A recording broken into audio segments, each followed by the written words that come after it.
Good morning friends. मैं रोहित प्रसाद आपका अपने YouTube channel CPI education point में आपका स्वागत करता हूं। जैसा कि आपको याद होगा कि पिछले क्लास में हम लोगों ने light reflection and refraction chapter को पूरा कंप्लीट किया था। उसके जितने भी न्यूमेरिकल्स थे उन सारे न्यूमेरिकल्स को हम लोगों ने सॉल्व कर लिया था। उसके बाद मैंने आपसे बोला भी था कि अगर आपको किसी क्वेश्चन में प्रॉब्लम आता है तो आप कमेंट जरूर कर देंगे, जिसके कारण जिससे क्या होगा कि मैं आपके जो क्वेश्चन फंसे हुए होंगे उसको मैं सॉल्व कर दूंगा।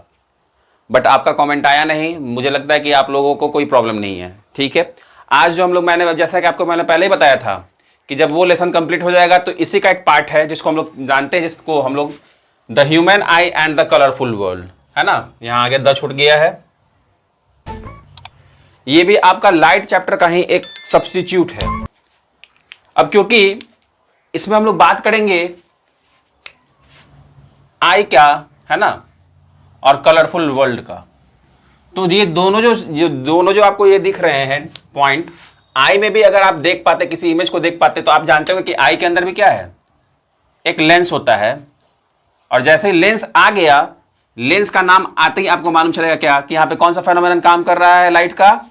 तो यहां पे काम कर रहा है रिफ्रैक्शन ऑफ लाइट,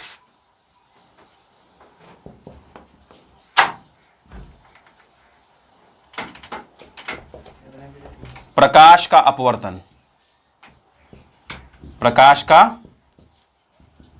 अपवर्तन। इसी के ऊपर हमारा आंख जो है, हमारा आई जो है, वो काम करता है। तो अब आप बोलेंगे सर रिफ्रैक्शन ऑफ लाइट में तो हमने पढ़ा था कि जब लाइट एक मीडियम से दूसरे मीडियम में ट्रैवल करता है तो वो या तो नॉर्मल की तरफ बेंड कर जाता है या फिर नॉर्मल से दूर चला जाता है ना। तो फिर सर आंख में ऐसा क्या है? तो पहला तो चीज आप देख लो, यहां पे लेंस है, पहला मीडियम तो यही हो गया, और लेंस हमेशा रिफ्रैक्शन ऑफ लाइट पे ही काम करता है। इसके अलावा आप देखेंगे क्या कि हमारे आईज में एक फ्लूइड भी पाया जाता है, जिस फ्लूइड के बारे में हम लोग इस लेसन में पढ़ेंगे। तो देखें तो आई एयर से ट्रैवल करते हुए आया, और एयर से ट्रैवल करने के बाद हमारे आंखों में घुसा, लेंस में, वहां पर रिफ्रैक्शन। उसके बाद आपको वहां पर देखें मीडियम चेंज हो रहा है, कैसे?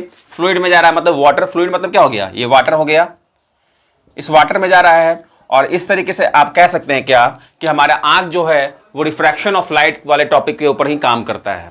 ठीक है, और इस तरीके से किसी भी चीज को हम लोग देख पाते हैं। अब इसमें हम लोग बहुत सारी चीजें पढ़ने वाले हैं। आज इस चैप्टर का मैं आपको ओवरब्रीफ दे रहा हूं, फिर उसके बाद मैं शुरू करूंगा इस लेसन को। इसके बाद हम लोग ये देखेंगे कि डिफेक्ट्स ऑफ विजन के बारे में देखेंगे। सबसे पहले तो हम लोग आंख के बारे में पढ़ेंगे, ह्यूमन आईज, उसमें क्या क्या कौन कौन से पार्ट्स होते हैं उनके बारे में हम लोग पढ़ेंगे। टॉपिक जो हम लोग इसमें पढ़ेंगे, पहला है ह्यूमन आईज, है ना, पहला हो गया ह्यूमन आईज। दूसरा हो जाएगा defect of vision. Defect of vision में हम लोग क्या पढ़ेंगे मैं आपको बता देता हूं। उसके बाद आप देखेंगे क्या, तीसरे नंबर पे आप पढ़ेंगे डिस्पर्सन ऑफ लाइट।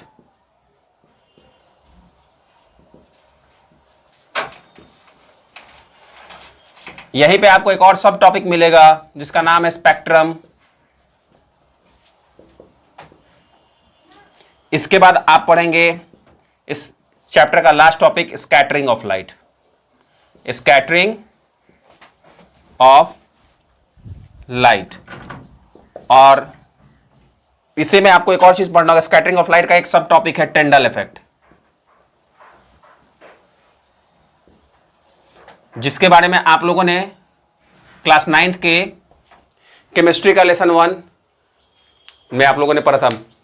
ठीक है, तो इन चीजों के ऊपर हम लोग बात करने वाले हैं।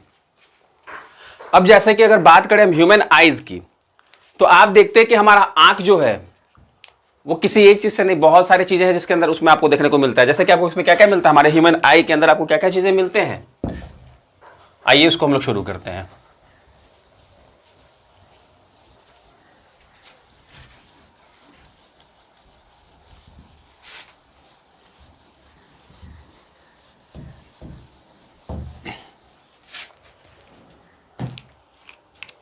अगर हम बात करें ह्यूमन आई की,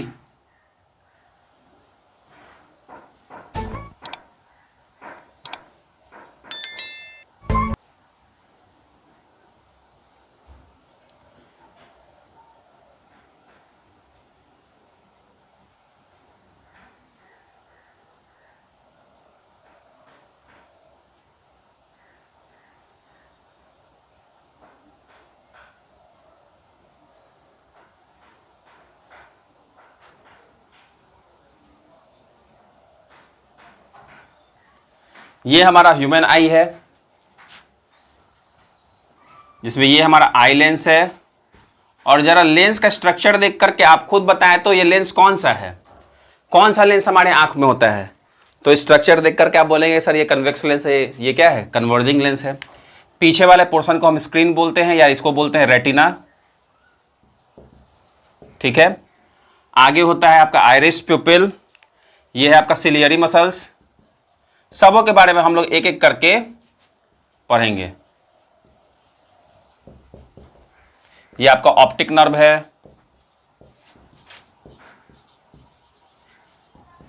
हाँ बच्चों 1 मिनट का मुझे टाइम देंगे जरा। देखिए आपके समय को बचत करने के लिए मैंने यहाँ पे सारी चीजें लिख दी है कि हमारे आंख में क्या क्या चीजें पाए जाते हैं।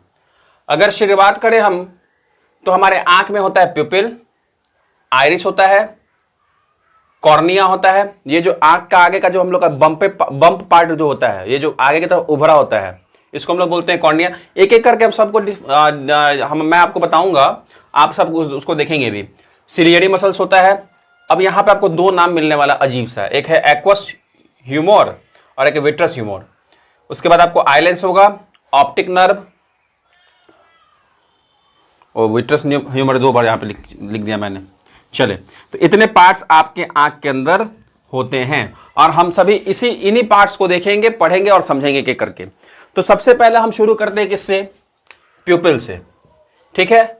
अगर प्यूपिल को देखें तो यहाँ पे एक छोटा सा ओपनिंग है, ये आई के अंदर में कॉर्निया के बाद का एक छोटा सा ओपनिंग है, जो क्या करता है, जो हमारे लाइट को किस डेंसिटी में, कितनी डेंसिटी में हमारे आंख के अंदर एंटर करनी है, ये कराता है। मतलब कि आप देखते होंगे कि जब हम अंधेरे रूम में जाते हैं तो हमारा प्यूपिल क्या होता है, बड़ा हो जाता है, बहुत बड़ा छेद खुल जाता है। क्यों? ताकि ज्यादा से ज्यादा लाइट हमारे आंख में एंटर करे और अंधेरे में हम ऑब्जेक्ट को कुछ हद तक देख पाते हैं। और किसके वजह से? तो ये हमारा प्यूपिल ही है। और एक चीज और देखें, अब जैसे ही आप अंधेरे लाइट रूम में से जैसे ही बाहर आते हैं या फिर अगर लाइट उसी समय चली जाती है, जैसे मान लें कि रात के समय आप पढ़ाई कर रहे हो, लाइट चली गई तो आपका क्या हो गया, प्यूपिल इलोंगेट हो जाता है, बड़ा हो जाता है। बड़ा होने के कारण क्या होता है कि ज्यादा से ज्यादा लाइट आपके आंखों में आने की कोशिश होती है, लेकिन अंधेरे के कारण तो कुछ दिखता नहीं है, लेकिन कुछ हद तक कुछ चीजें हमें दिख जाती है जो हमारे नजदीक में होती हैं। और जैसे ही लाइट आता है तो क्या होता है, चूंकि हमारा प्यूपिल जो है लंबा होता है, और जैसे ही लाइट आता है बहुत अधिक मात्रा में लाइट हमारे आंख के अंदर इंटर मारता है और उसके कारण हमारे आंख में जलन होने लगती है। और वैसे ही उस समय आप जैसे ही लाइट आती है आप क्या करते हैं, अपने आंख को तोपने की कोशिश करते हैं, ढकने की कोशिश करते हैं, ताकि लाइट वो इंटर ना करे और आपका आंख सुटेबल हो जाए। और फिर थोड़ी देर बाद क्या होता है, प्यूपिल आपका श्रिंक कर जाता है, श्रिंक करके छोटा हो जाता है। उसके बाद जितनी इंटेंसिटी में लाइट आनी है, ये इंटेंसिटी लिखना था, मैंने यहाँ पे डेंसिटी लिख दिया, इंटेंसिटी, ठीक है। कितनी इंटेंसिटी में लाइट इंटर करेगी हमारे आंख में, ये हमारा प्यूपिल डिसाइड करता है, ठीक है। और वही देखें कि अगर आप धूप से अगर जैसे ही घर में जाते हैं तो धूप के समय क्या होता है, आपका प्यूपिल और श्रिंक कर जाता है, छोटा हो जाता है, कम से कम लाइट इंटर करती है। और जैसे ही आप घर में जाते हैं, घर में थोड़ा सा अंधेरा जैसा होता है क्योंकि लाइट उतनी होती नहीं है घर के अंदर, तो हमें सब कुछ धुंधला धुंधला सा या फिर अजीब सा दिखता है कि हमको कुछ दिख ही नहीं रहा है, और कुछ देर बाद वो भी नॉर्मल हो जाता है। तो ये हमारा प्यूपिल है, जिसके कारण लाइट कितना इंटर करेगा हमारे आंख में, वो ये प्यूपिल डिसाइड करता है। अब अगर हम बात करें आइरिस की, तो आइरिस वो पार्ट है हमारे आंख का जिससे हमारे आंख का कलर डिसाइड होता है।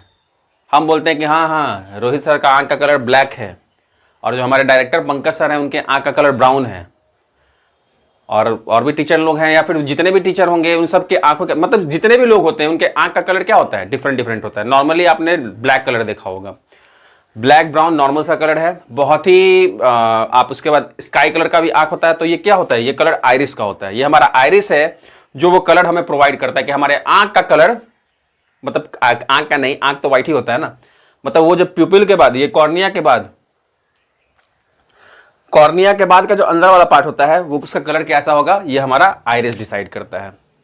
कॉर्निया के बारे में मैंने आपको पहले ही बता दिया कि ये जो हमारे आंख का बाहर का जो बम्पेड पार्ट होता है, इसके ऊपर हम लोग आई लेंस लगाते हैं। जिनका आंख खराब होता है वो क्या करते हैं, आई लेंस का इस्तेमाल करते हैं, उसी को हम लोग बोलते हैं कॉर्निया। इसके बाद आप देखेंगे सिलियरी मसल्स के बारे में। तो सिलियरी मसल्स क्या है, ये एक ऐसा मसल का ये मसल है जो हमारे आई के लेंस को पकड़ के रखता है। सिलियरी मसल्स क्या करता है, ये एक मसल है जो हमारे आई लेंस को पकड़ के रखता है, और इसका बहुत बड़ा योगदान है इमेज फॉर्मेशन में। सिलियरी मसल्स का बहुत बड़ा योगदान है, क्यों? क्योंकि सिलियरी मसल्स क्या होता है, वो या तो फैलता है या फिर श्रिंक करता है, और फैलने श्रिंक करने से क्या होता है कि हमारे आंख का जो लेंस का जो फोकस है वो घटता या बढ़ता है, जिससे क्या होता है कि दूर की चीजों को हम आसानी से देख पाते हैं और नजदीक की चीजों को भी आसानी से देख पाते हैं। और जैसा कि आपको याद होगा कि ह्यूमन आई का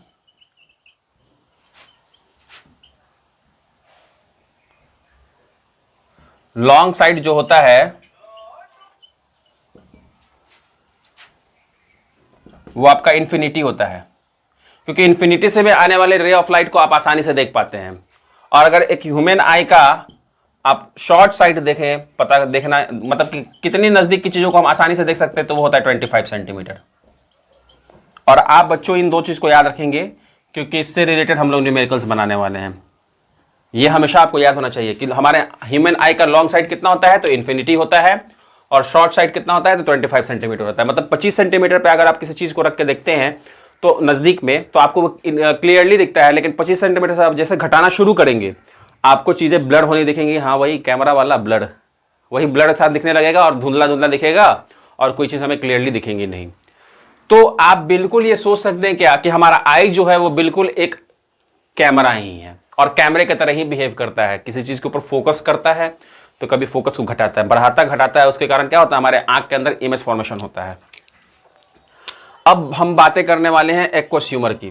तो एक्वस ह्यूमर जो देखेंगे, ये लेंस हो गया और ये जो कॉर्निया हो गया, इसके बीच में एक फ्लूइड पाया जाता है। लेंस से कॉर्निया के बीच में एक फ्लूइड पाई जाती है जिसको हम लोग एक्वस ह्यूमर बोलते हैं, ठीक है। और उसके बाद विट्रस ह्यूमर।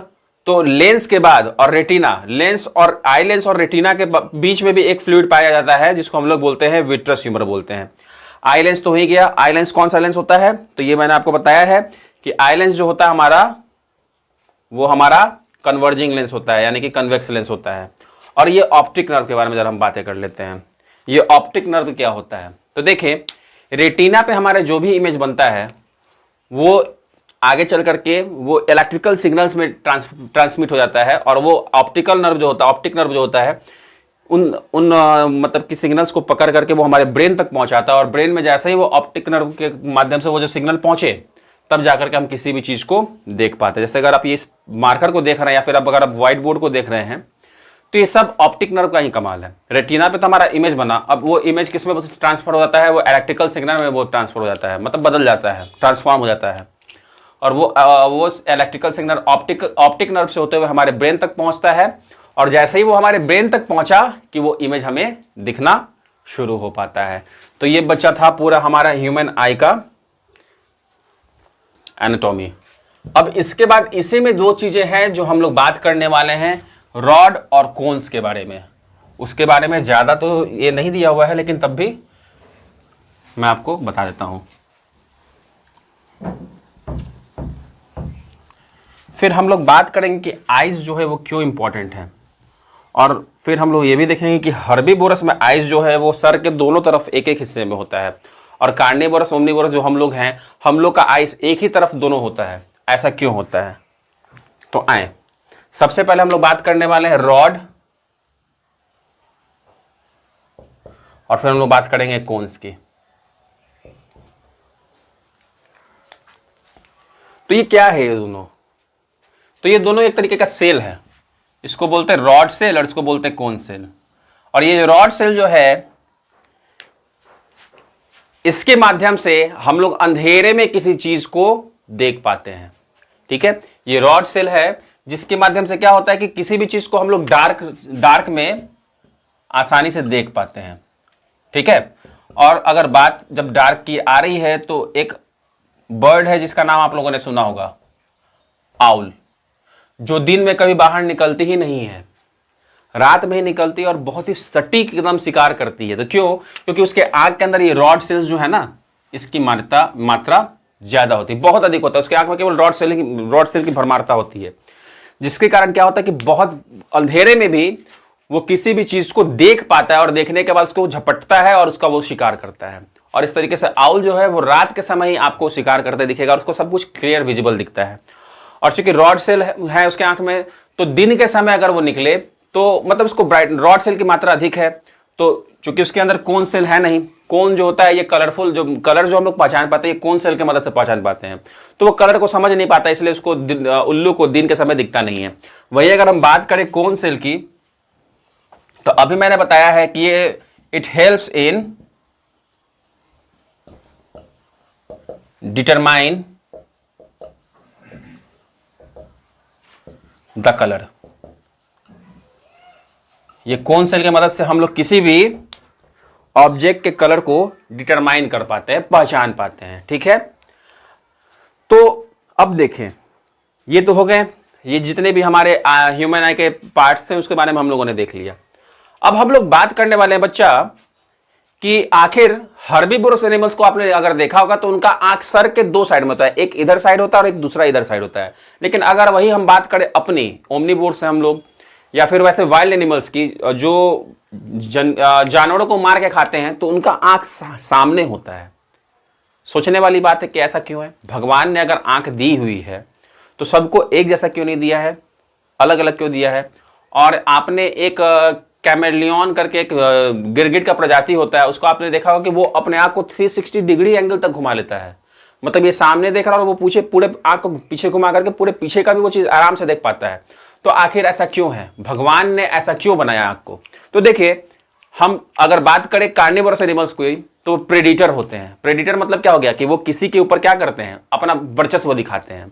और वहीं हर्बीवोरस क्या होता है, वो प्रे होते हैं। प्रे मतलब क्या, शिकार होते हैं। तो आसानी से ये क्या करेंगे, कार्निवोरस आसानी से हर्बीवोरस को मार के खा जाते हैं, पकड़ते हैं। तो देखें, उनका आंख जो है सर के दोनों तरफ इसलिए होता है ताकि उससे उनका जो विजन जो होता है, जैसे हमको विजन सामने तक ही दिखता है ना, लेकिन उनका विजन जो 180 डिग्री तक स्प्लिट कर जाता है। मतलब कि वो उनका जो विजन जो है काफी दूर तक फैल जाता है, जिसके कारण वो दूर से भी, मतलब विजन जब फैल गया तो उसके पास, उनके आसपास में क्या हलचल हो रही है वो उसको आसानी से देख पाते हैं। दैट्स वाई, चूंकि वो प्रे है, शिकार है, तो उनको बचना ही है। लेकिन सब तो बचते नहीं है, मरते भी हैं, क्योंकि अगर वो नहीं मरेंगे तो फिर शेर खाएगा क्या? कहावत हमने सुनी हुई है कि घोड़ा अगर घास से दोस्ती कर ले तो खाएगा क्या। वही बात तो शेर के लिए भी, अगर शेर हिरन से दोस्ती कर लेगा तो वो खाएगा क्या, है ना। तो भले दोस्ती कर ले, लेकिन मारेगा तो हिरन को ही और खाएगा तो हिरन को ही। और भगवान हिरन को बचाने के लिए क्या करते हैं कि उसका आंख जो है हेड के दोनों तरफ एक एक दे देते हैं, जिससे कि उसका विजन जो है काफी दूर तक स्प्रेड हो जाता है और दूर से होने वाली हलचल को वो आसानी से देख पाता है और वहीं से वो फरार हो जाता है। तो ये था हमारे पूरा ह्यूमन आई के बारे में, ठीक है बच्चा। अब हम लोग पढ़ेंगे, देखेंगे डिफेक्ट ऑफ विजन के बारे में। थोड़ी मोड़ी चीजें मैं आपको बता देता हूं और डिफेक्ट ऑफ विजन को हम लोग नेक्स्ट क्लास में कंटिन्यू करेंगे। अभी आइए थोड़ा सा उसके बारे में हम लोग देख लेते हैं। हाँ बच्चों, अब जो टॉपिक हम लोग को देखना, अभी देखिए मैं इसका बस आपको ओवर ब्रीफ दे रहा हूं, इसके बारे में हम लोग पढ़ेंगे नेक्स्ट क्लास में। डिफेक्ट ऑफ विजन क्या होता है? तो देखें, कभी कभार क्या होता है कि जब हमारे आंख का सिलियरी मसल्स कमजोर पड़ जाता है। सिलियरी मसल्स के बारे में मैंने आपको बताया था कि ये वो मसल है जो हमारे लेंस को पकड़ के रखता है। तो जब कभी किसी कारणवश हमारे आंख का जो सिलियरी मसल्स वो जब कमजोर पड़ जाता है तो क्या होता है, तो हमें दूर की चीजें या तो दिख नहीं पाती हैं या फिर नजदीक की चीजें नहीं दिख पाती हैं। और जब हम दूर की चीजें को नहीं देख पाते हैं और जब नजदीक की चीजों को हम नहीं देख पाते हैं, हमारा आंख मतलब देखता है लेकिन उतना क्लियर नहीं दिखता है ना, तो उसी को हम लोग बोलते हैं डिफेक्ट ऑफ विजन। और कभी कभार ऐसा होता है कि एक खास उम्र में पहुंचने के बाद हमारी आंख की सिलियरी मसल्स बहुत कमजोर हो जाती है और उसके बाद हमें दूर की चीजें भी नहीं दिख पाती हैं और नजदीक की चीजें भी नहीं दिख पाती हैं। तो उस समय हम क्या करते हैं, तो इसी को हम लोग क्या करते हैं, इसी को हम लोग डिफेक्ट ऑफ विजन के नाम से जानते हैं। और डिफेक्ट ऑफ विजन को ठीक करने के लिए हम क्या करते हैं, लेंस का इस्तेमाल करते हैं एज ए स्पेक्टिकल्स, चश्मे के रूप में हम लोग लेंस का इस्तेमाल करते हैं। तो नेक्स्ट क्लास में हम लोग देखेंगे कि कितने तरीके के डिफेक्ट ऑफ विजन होते हैं, ठीक है। उन डिफेक्ट ऑफ विजन को ठीक करने के लिए हम कौन कौन से ग्लासेस का इस्तेमाल करते हैं, पावर ऑफ लेंस, ये सब तो आपको पता ही होगा, ठीक है। कितना पावर का इस्तेमाल करते हैं ये सब हम लोग देखेंगे। और सबसे बड़ी बात ये देखेंगे कि ये कितने तरीके के होते हैं, ठीक है। तो आई होप कि जो मैंने आज आपको बताया है वो सब आप समझ पाए होंगे, आसानी से समझ पाए होंगे। नेक्स्ट क्लास में जब हम लोग मिलेंगे तो हम लोग डिफेक्ट ऑफ विजन को और अच्छे तरीके से डिटेल में पढ़ेंगे, ठीक है।